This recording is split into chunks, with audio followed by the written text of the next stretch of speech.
Sa bawat 10 Pilipino, isa na lang daw ang mahirap, sabi ng gobyerno. Naglolokohan ba tayo dito? Paano tayo magkakaroon ng pinakamababang kahirapan sa buong kasaysayan? Lalo ngayon napakataas ng presyo ng petrolyo, kuryente at ng halos lahat ng bilihin. At sobrang baba ng sahod nating mga manggagawa.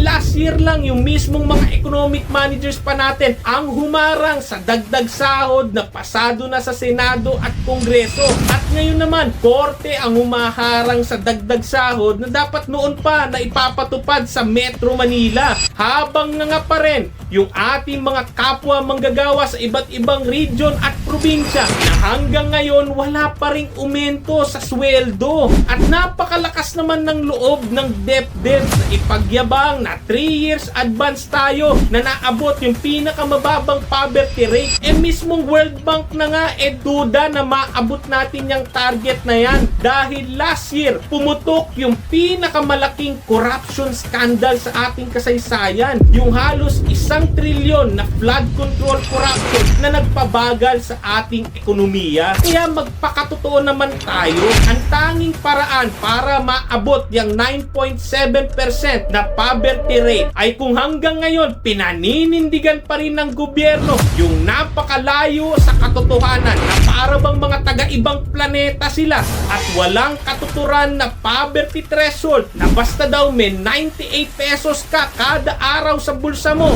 hindi ka na mahirap. Kung kaya't hindi mabubura ng kahit anong mga numerong ito yung masaklap nating katotohanan na mahirap pa rin ang buhay natin. At baka nga kabaliktaran pa yung realidad ng bawat manggagawa at ordinaryong Pilipino. Isa lang sa bawat 10 Pilipino ang nabubuhay ng maginhawa